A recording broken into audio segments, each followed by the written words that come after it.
Good afternoon, everyone. I'm Israeli Government Spokesperson Eylon Levy. This is day 109 of the October 7th war. Today is a difficult day for the entire country. This morning, the IDF announced that 21 reservists were killed in Gaza yesterday in an incident near Khan Yunis.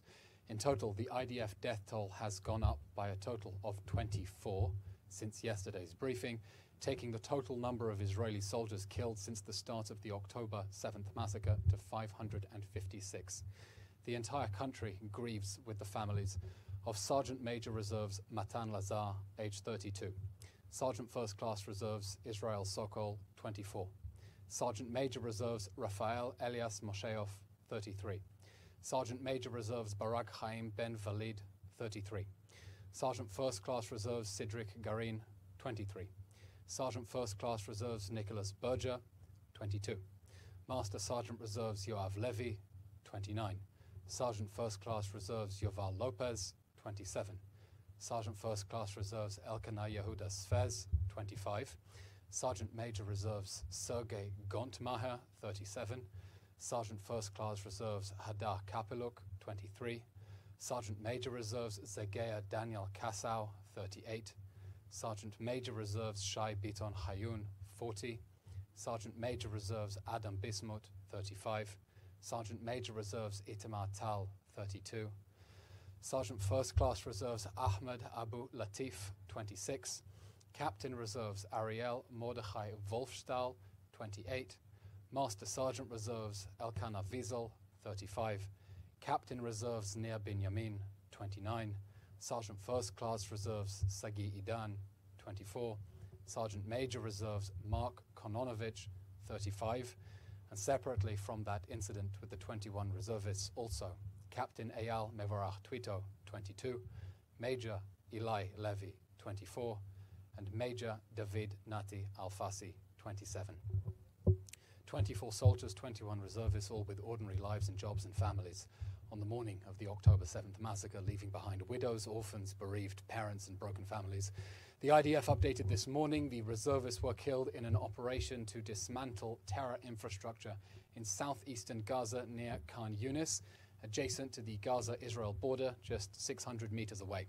Infrastructure that posed a direct threat to the communities cleansed in the October 7th massacre and which had to be dismantled to enable the residents' safe return home. Around 4 p.m., terrorists fired an RPG at a tank securing the force. Simultaneously, an explosion caused the collapse of two two-story structures with the force inside and nearby. It's believed that the explosion was most likely caused by the explosives laid down by our forces to demolish that infrastructure. The IDF has opened an inquiry into the tragedy. Following the incident, Prime Minister Benjamin Netanyahu underlined the need to learn the necessary lessons from the incident and do everything to safeguard the lives of our soldiers. The Prime Minister noted the IDF's great achievements in this war that Hamas started, including completing the encirclement of Khan Yunis today, and acknowledged the very heavy costs our country is paying. He added that while we bow our heads in memory of the fallen, we are not relenting even for a moment in striving toward the goal to which there is no alternative: total victory over Hamas, the Prime Minister said, and I quote, "Together we will fight, and together we will win." A humanitarian update.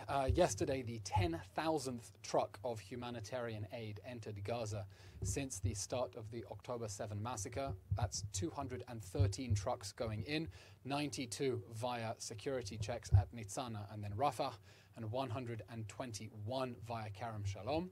In total, since the massacre, the total aid entering Gaza through the crossings with Israel and Egypt is 186,540 tons, 186,540 tons aboard 10,136 trucks. We repeat, there is still excess capacity for more aid to enter. There are no limitations on the admission of humanitarian aid. International actors interested in seeing more aid in Gaza should send more. We still have a problem that UN agencies are unable to distribute the aid as quickly as Israel is processing it, and it is lamentable that UN officials who have also been covering up for the fact that Hamas hijacks aid and covering up for the fact that it wages war out of hospitals are trying to cover up their own systemic failure by demanding the opening of new entry routes when there is already adequate and excess capacity at the existing ones. And of course, we welcome the establishment of 4 new warehouses to enhance the logistical capabilities of the international organizations on the ground receiving the humanitarian aid. More information, as always, is available on the COGAT mini site, which is regularly updated with the latest details of the humanitarian aid efforts. An update on the hostage crisis. Time is running out for the hostages we fear are being tortured and raped and executed in the Hamas terror dungeons. Latest figures remain unchanged. Of the 253 hostages abducted on October 7th, 132 remain in Gaza, 28 of whom we know are already dead. There are another 4 from before the massacre, dating back to 2014. Those hostages have all been held incommunicado without Red Cross access. Yesterday, the Prime Minister, Benjamin Netanyahu, met French Armed Forces Minister Sébastien Lecornu and noted that we in Israel are still waiting for proof that the medicines for the hostages, which France helped deliver, have actually reached their destination at all. Today, the Knesset heard chilling testimonies from survivors of Hamas captivity about the sexual abuse taking place in the Hamas terror dungeons. Survivor Chen Goldstein Almog spoke of hostages missing their periods, and she expressed her hope that that is because their bodies are shutting down the possibility of getting pregnant while they are being raped. 19 of the remaining hostages are female, and the youngest, Gali Tarshansky, is only 13. Captivity survivor Aviva Siegel also told the Knesset that men are also experiencing sexual abuse. She said they're experiencing the same as the women, they just can't get pregnant. Siegel, whose husband Keith is still a hostage, said that the terrorist captors are dressing up the girls as dolls and, quote, making the girls their dolls and doing whatever they want with them whenever they want. We call on all countries to pressure Hamas by all means possible to release the hostages immediately and unconditionally and secure access for the Red Cross. Until then, it shouldn't take courage for celebrities and public figures to do what Gwyneth Paltrow said, I think just yesterday, and make it clear that rape is not resistance. That's the end of today's briefing. We'll now take your questions. As always, I think we already have a few in the chat. The first question comes from Lior Soroka, The Washington Post. Can you relate to the report on CNN that Israel has proposed a deal with Hamas whereby Hamas leadership in Gaza would be granted safe passage to leave the Strip as part of the broader ceasefire agreement? The goals of this war, as laid out by the War Cabinet after the October 7th massacre and handed down to the IDF, remain unchanged. The destruction of Hamas's governing and military capabilities in the Gaza Strip and the return of all the hostages. There will be no ceasefire that leaves the hostages in Gaza and Hamas in power. Beyond that, we have nothing to elaborate. The next question comes from Jim Williams of Zenga International News.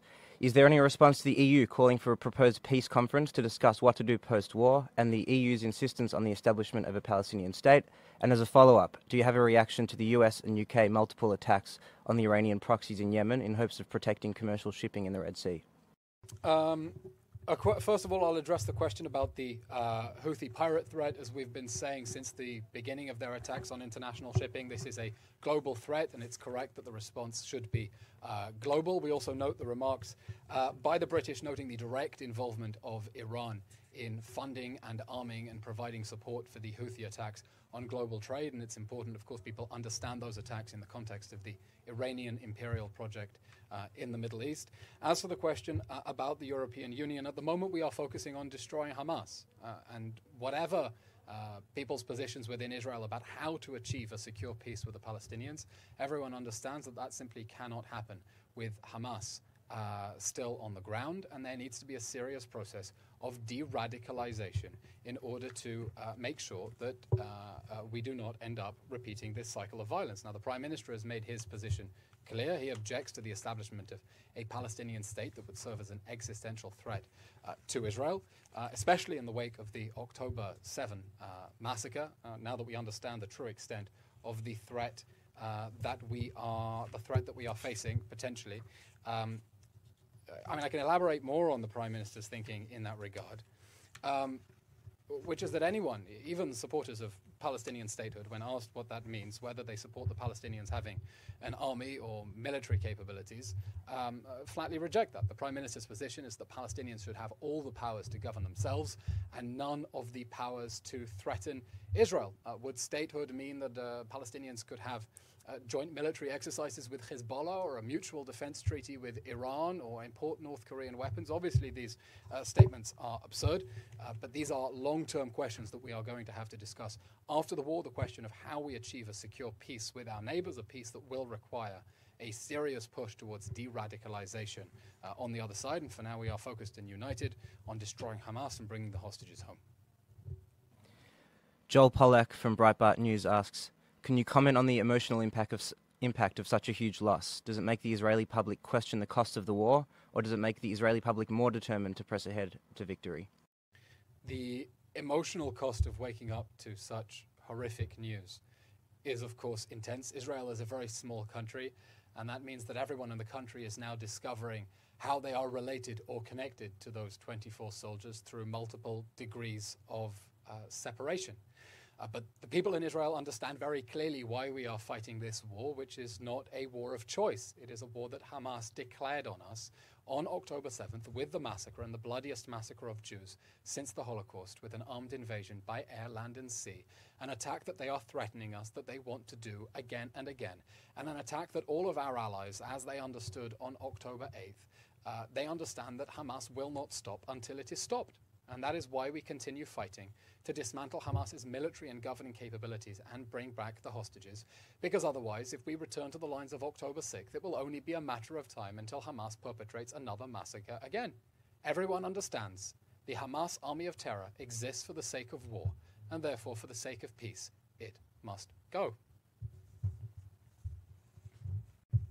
Jody Cohen at WION asks, has Israel received any indication of Hamas's response to Israel's proposal for a hostage release deal? Is Israel optimistic about this deal? We are, of course, continuing to do everything to bring back the hostages we fear are being tortured and raped and executed in the Hamas terror dungeons, consistent, of course, with the goal of dismantling Hamas so that it can never abduct anyone or massacre them ever again. There are efforts that are constantly ongoing, of course, to secure that goal. I will, of course, not elaborate on them because human lives hang in the balance, and sometimes the less we say, the better. And as soon as we have official information to update, we will, of course, do so.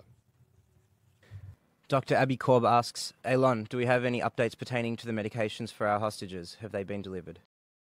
Abby, as I said, the Prime Minister meeting with the French Armed Forces Minister just yesterday thanked President Macron for his involvement in the delivery of those medicines and said we are still waiting, in fact, for confirmation that those medicines have reached their intended addresses at all.